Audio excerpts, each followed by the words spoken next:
নমস্কার সবাইকে। আজ আমি খুবই সুস্বাদু একটি রেসিপি তৈরি করব, বাসন্তী পোলাও। তবে এটি একটি অন্যভাবে তৈরি করব আমি, চিংড়ি মাছ দিয়ে।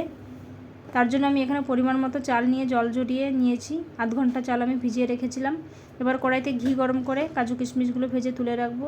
এবার এখানে পরিমাণ মতো চিংড়ি মাছ নিয়েছি, নুন হলুদ মেখে নিয়েছি। চিংড়ি মাছগুলো ভেজে তুলে আমি ঘি গরম করে গোটা গরম মশলা তেজপাতা ফোড়ন দিয়ে পেঁয়াজ কুচি দিয়ে দিলাম। পেঁয়াজ কুচি হালকা ভেজে আমি ভিজিয়ে রাখা চাল আমি জল ঝরিয়ে নিয়েছিলাম, সেই চালটা দিয়ে নুন হলুদ আদা রসুন পেস্ট লাল লঙ্কা বাটা দিয়ে ভালো করে আমি মিক্স করে নেব। এখানে আমি কাশ্মীরি লাল লঙ্কা দিচ্ছি, এটি ঝাল লঙ্কা নয়, লাল লঙ্কা এটা। এবার আমি পরিমাণ মতো গরম জল দিয়ে আমি মিক্স করে নিলাম। এখানে আমি ভেজে রাখা চিংড়ি মাছ দিয়ে দিলাম, কিছুটা পরিমাণ দুধ দিয়ে দিলাম। দুধ দিলে খেতে খুবই টেস্টি হয়, পোলাওর স্বাদটা দ্বিগুণ হয়ে যায়। দেখুন আমার জলটা শুকে গেছে। এবার আমি ভালো করে উল্টোপাল্টে মিক্স করে নেব। মিক্স করে আমি 5 মিনিটের জন্য দমে দেব। 5 মিনিট পরে দেখুন কত সুন্দর ঝরঝরে হয়ে গেছে আমার পোলাওটি।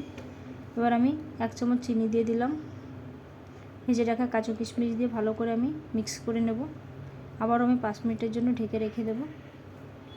আপনারা চাইলে এখানে গরম মশলা গুঁড়ো ঘিও দিতে পারেন। আমি যেহেতু পুরোটাই ঘিয়ে করছি, দুবার আমি আর ঘি দেবো না। ধন্যবাদ সবাইকে। প্লিজ আমার চ্যানেল সাবস্ক্রাইব করবেন, আমার পাশে থাকবেন।